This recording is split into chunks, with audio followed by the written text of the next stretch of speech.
साथ जिंदा रहें, ये मेरी नस्लों की ज़रूरत है।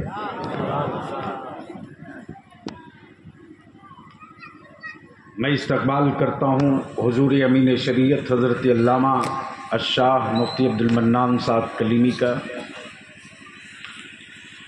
मैं शुक्रगुज़ार हूँ ख़तीबुल हिंद हज़रत अल्लामा सैफुल्लाह अलीमी साहब का। मैं शुक्रिया अदा करता हूँ ख़तीबुल हिंद हज़रत अल्लामा नुमान अख्तर फ़ाइकुल जमाली साहब का। मैं शुक्रिया अदा करता हूँ इस तहरीक के हिस्सा भी, इस तहरीक के बाजू भी, और कुफरी में जिन्होंने जान सटाकर अपने तौर से पूरी ताकत और तवानाई लगाई तहरीक के लिए, हज़रत अल्लामा मुफ्ती एहसन रज़ा साहब का।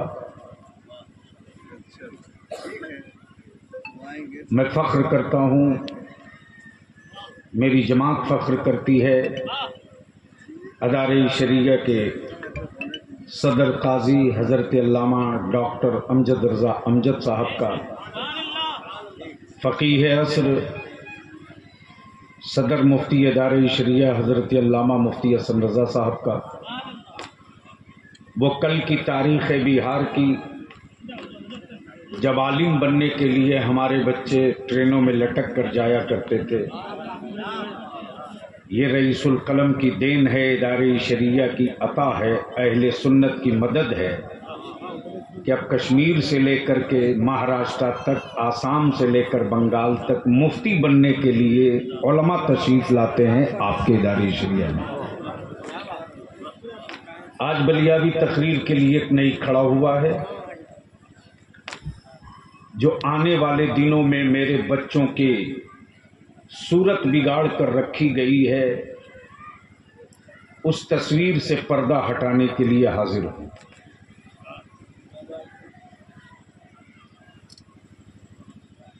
अभी 5 तारीख को मधुबनी में हमारे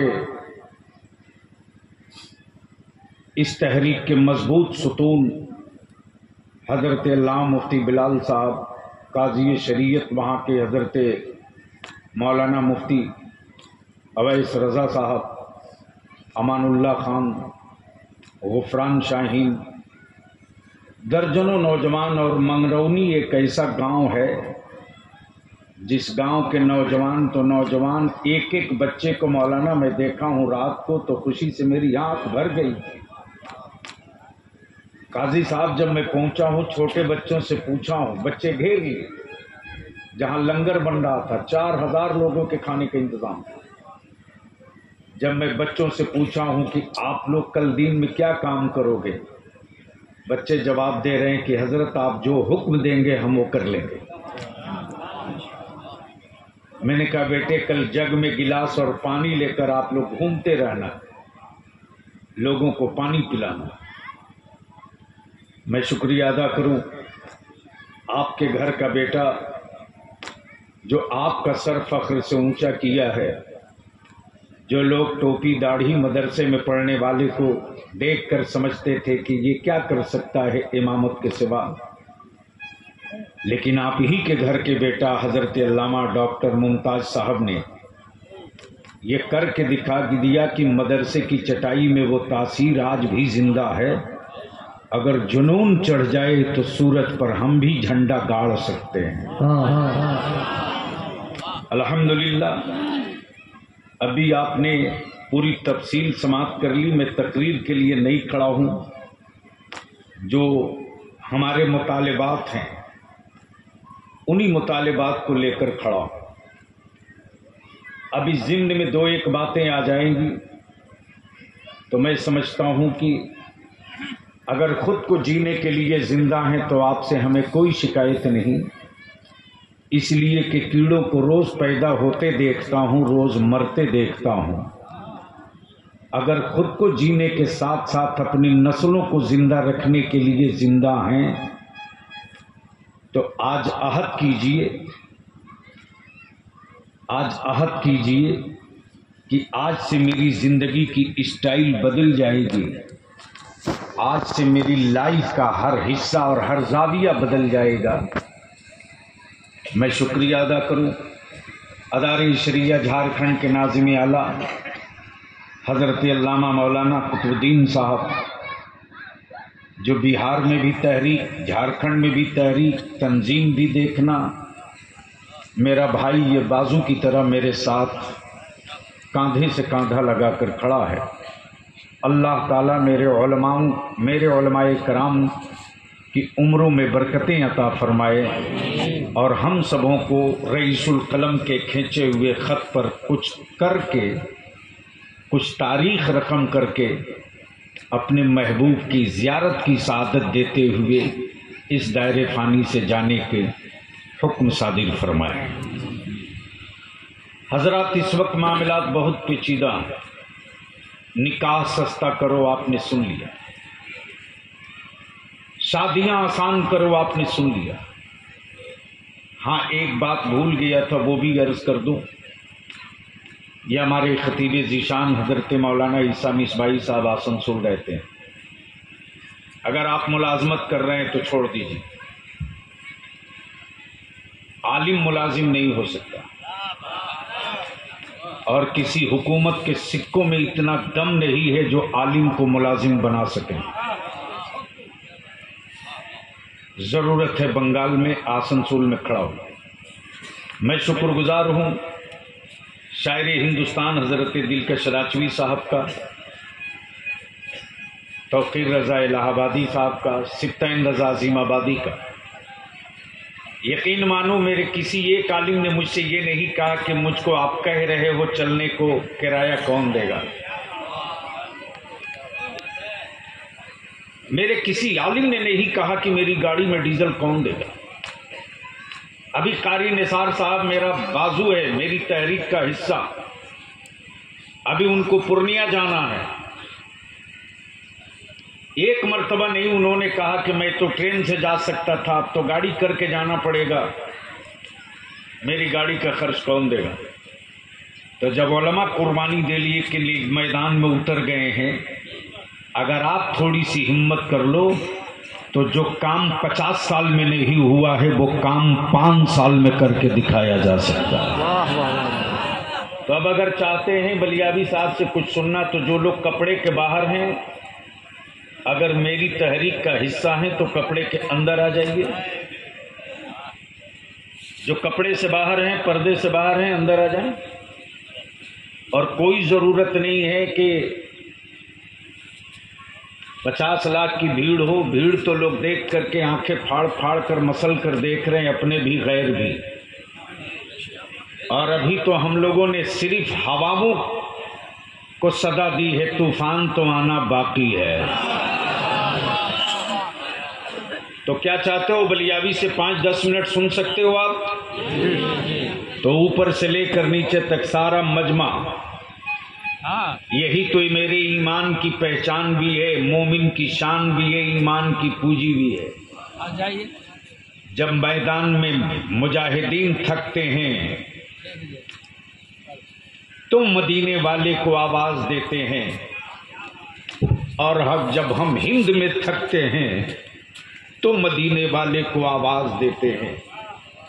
इसलिए सारा मजमा नीचे से लेकर ऊपर तक दोनों हाथ मुट्ठी बांध के बुलंद करके आवाज दे, लब्बैक या रसूल अल्लाह। आवाज बुलंद करो, आवाज बुलंद करो, गूंजे गूंजे गूंजे। लब्बैक या रसूल अल्लाह, लब्बैक या रसूल अल्लाह, लब्बैक या रसूल अल्लाह, लब्बैक या रसूल अल्लाह, लब्बैक या हबीब अल्लाह, लब्बैक या हबीब अल्लाह। नीचे कर। जरूरत क्यों पड़ी? बेटे जल्दी बांध के उतर लो, इनको कम करो बाबू। ये मेरे उलमा क्यों निकले हैं?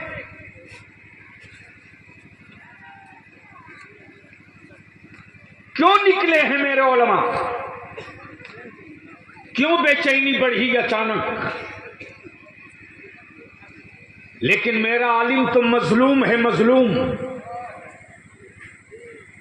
मेरा आलिम मजलूम है।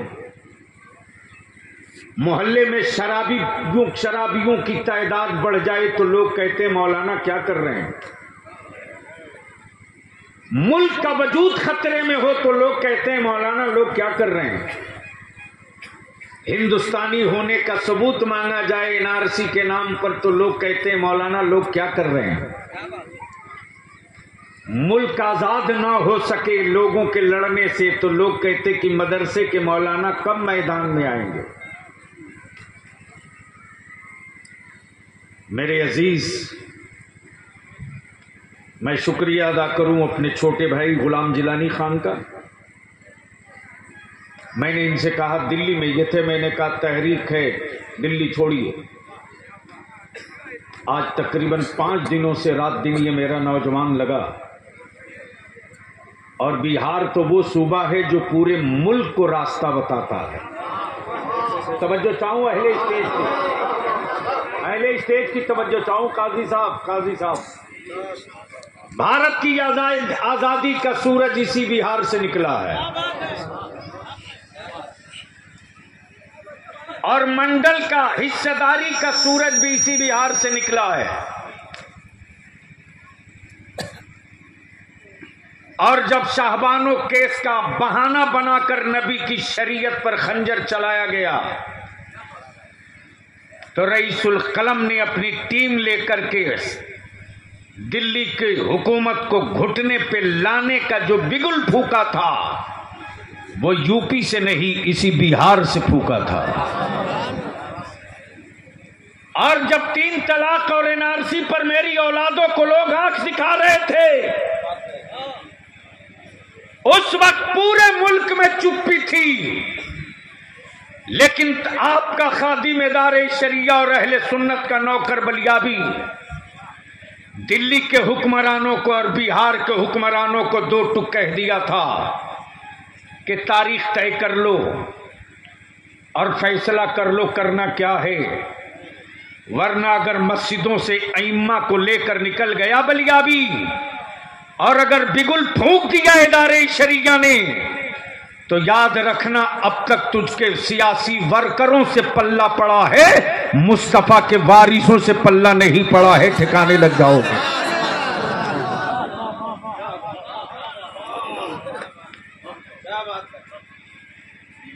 याद हजरात आप सुन चुके हैं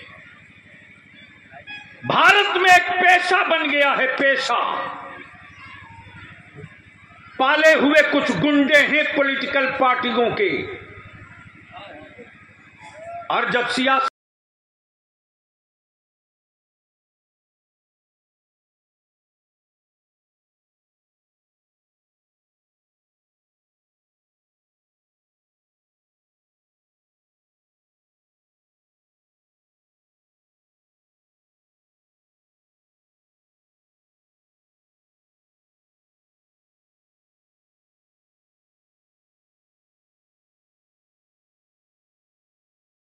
टूटते चली गई बलियाबी मंजिलें।